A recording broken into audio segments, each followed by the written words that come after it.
everybody, it's Hop Day over at A Cherry on Top, and today we are playing with texture paste. I did a stash deep dive. I'm going to be working with texture paste and some distress oxides. I'm going to create a beautiful fall layout. This is fossilized amber, ripe persimmon, and crackling campfire, and then my texture paste. I will have a link below with all of these oxide inks in the Cherry on Top shop because that is what we're going to be playing with for our page today.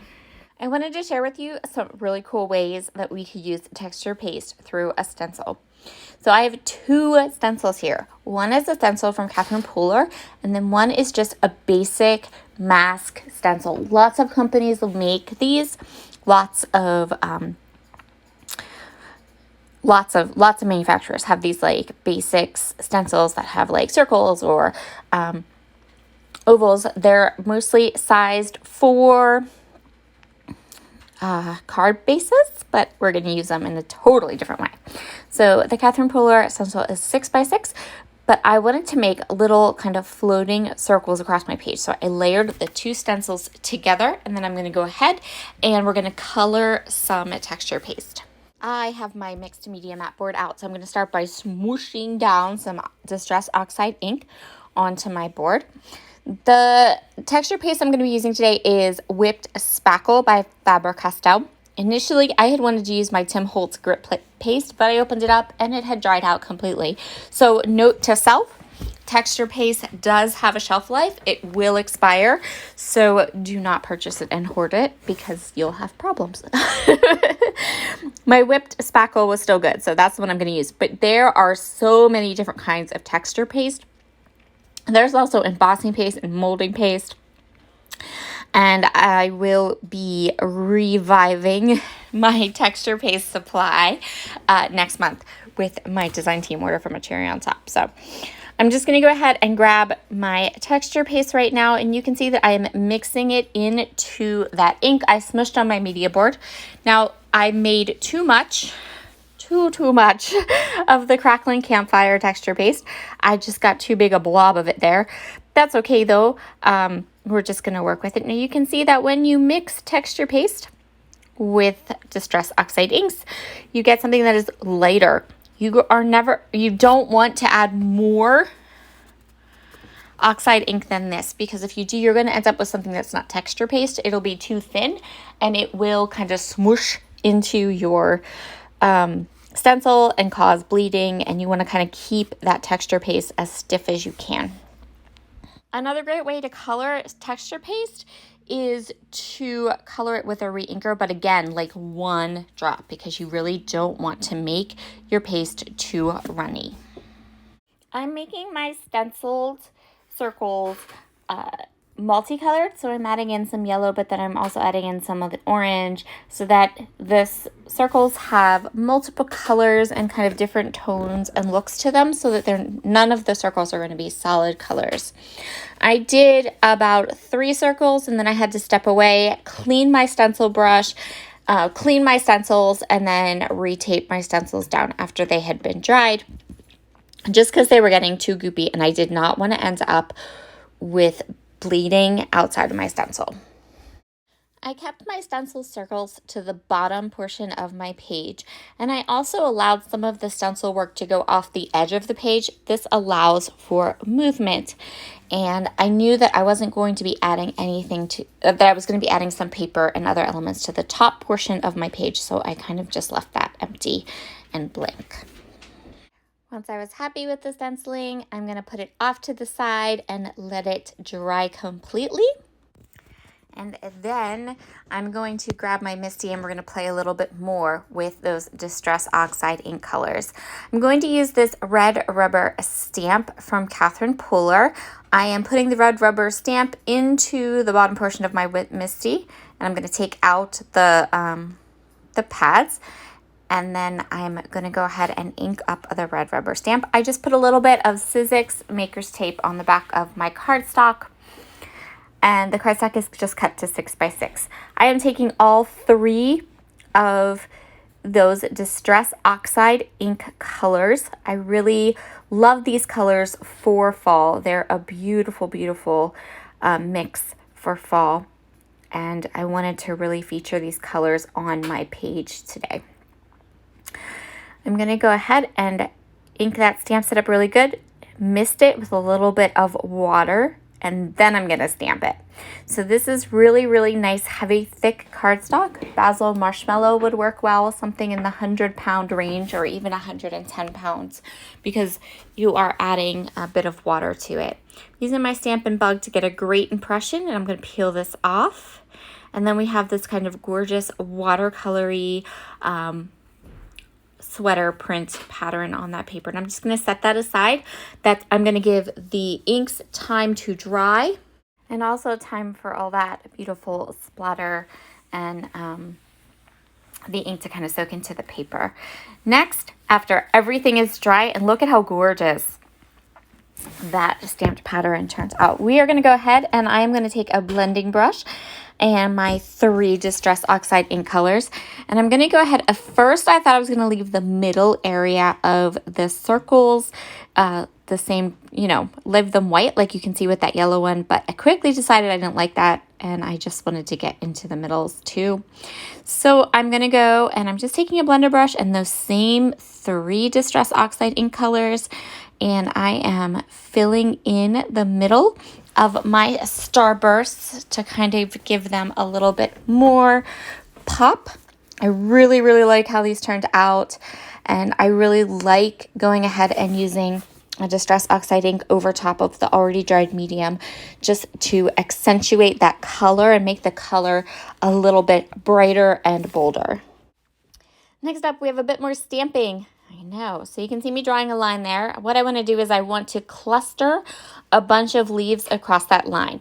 I am, again, just getting into my stash, grabbing a set of leaf dies. These are from Tim Holtz and Stampers Anonymous, but there are loads of leaf dies in the shop. There is a gorgeous set from Catherine Pooler. There are some other ones from a lot of different companies. Just find one leaf stamp that you like and just get that one. That's my leaf stamp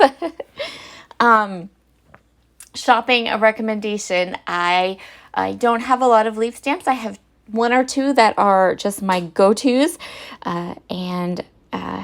But there are lots. There are stylized leaves. These are a little bit more, they look almost like what you would get if you did like a leaf study when you were a kid in elementary school. Love that look too. So I'm going to start with the fossilized amber, Distress Oxide ink, and then I'm going to layer the crackling campfire and the ripe persimmon over top of those with all different sizes of leaves.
And then I'm also going to go in and fill in some of the leaves across the bottom of the page too.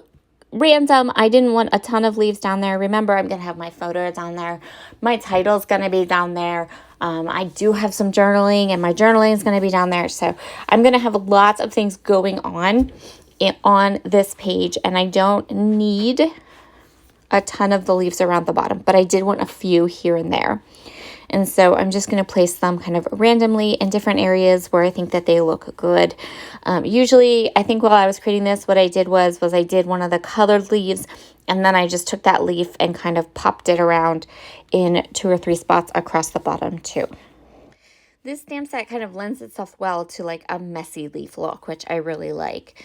So I'm just going to go through here and continue on. Again, some of the leaves are going to go off the page. I'm going to alternate all the different colors, and then we're going to go ahead and get the rest of our page together.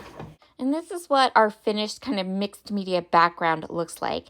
Now I'm going to go in and grab my photo. I know I want my photo there. You can kind of see that I didn't stamp much off to the right side. That's why, because I knew that like most of my embellishments, photos, stories I want to tell, things like that. Now I'm going to be using this Honeybee Stamps 6x6 paper pad, and then I also have this sheet of Lawn Fawn watercolor paper. I know the 6x6 pad is available in the Cherry on Top shop, the Honeybee one. If the watercolor wash papers from Lawn Fawn are in there, I will link them up down below along with the Distress Oxide inks that I used. I'm just using this beautiful, gorgeous watercolor paper. The colors were fabulous. They matched my photo and the fall theme perfectly.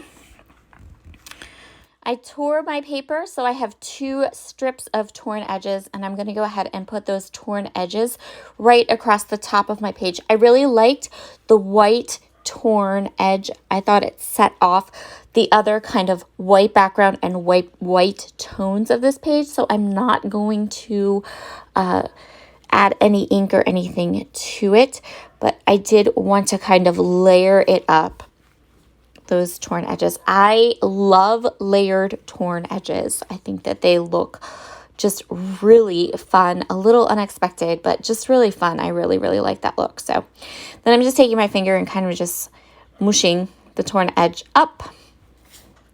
Next up, I am going to go ahead and matte my photo using that beautiful patterned paper that we created with the stamp. I am also going to grab one of these 6x6 papers from this collection. I went into the area where the purples were. I actually thought about green, but no. And I decided, you know, initially when I started this particular project, I really wasn't thinking that I would make it like monochromatic, but at the end of the day, it kind of just ended up that way, which was totally fine. So I'm going to matte the photo twice, once with that gorgeous deep dark rusty red orange paper from the Honeybee Stamps paper pad, and then I'm going to matte it a second time using that Catherine Pooler stamped panel we created. And then I'm going to go ahead and pop my photo up on some foam tape, and that'll give it some depth, some dimension, a little bit of like pride of place. And do not worry, see that little strip of that Catherine Pooler stamp panel we did? We're going to use that. None of that stamp panel is going to waste. We're going to use it all. Using one of the papers from the Lawn Fawn watercolor wash, the same paper, just in a 6x6 size instead of a 12x12. I've already die cut my title. I have die cut my title using the Memory Box wooden alphabet die set. I love, love, love this wood grain die. It's stunningly awesome. Shout out to my dear fellow design team member, Natalie, who convinced me I needed to purchase it because it's so good, you guys. My title is going to be A Touch of Fall, and as you can see, just use that same watercolor wash paper so it matches the colors at the top of the page perfectly. And I'm going to get my title in place. There is a reason my title is called that, and I do have journaling for this layout, so just give me a second here. I'll get these letters down, and then we'll talk about my photo and all that good stuff. So I'm going to go ahead and get to work on my plan for for the rest of this little scrap of sweater kind of pattern paper. And let's talk about my photos. So this year, 2021, we did not have fall, you guys. Did not. It went from being like hot to being raining. Like there was never the leaves never peaked. They pretty much just went from being green to falling off the trees. Rain, rain, rain, rain, rain. We didn't even get to go to our normal like pumpkin patch or our normal like fall photo shoot that we always do most of the time because there was never good color here. It was such a dud. So I have very, very little fall photos for this year, which I guess is okay. It makes up for last year when I have an entire 12 by 12 album of all of our fall pictures. But this year I just have literally like 3 scrapbook pages. And most of those pages, 4 or 5 of those pictures are not even mine. They're ones my niece happened to take they're ones my sisters happened to take of my nieces and nephews. Ugh. Totally got gypped for the fall weather. Anyway, that's okay. And so that's what I want to journal about. Now, I made some like torn peekaboo edges there that I tucked the, more of that beautiful sweater patterned cardstock underneath. I love those torn edges, adding just a little bit more pattern, a little bit more interest to this page. And now I'm just going to go ahead and write my journaling out. I just grabbed a sheet of white cardstock and wrote my journaling out longhand, and it turned out okay. Since I wasn't using any kind of, I didn't have like a journaling card or cut apart sheet or anything I could write my journaling on, so I just kind of winged it, and it worked. Now, the journaling card, I'm going to put some ink on because I didn't like the idea of it looking like a piece of white cardstock turned out. So I'm going to dress it up a little bit with some Vintage Photo Distress Oxide ink, and then I'm going to put this orange pattern paper from that 6x6 paper pad behind it just to kind of make it cohesive and make it so it looks like it's kind of like in with the rest of the colors going on.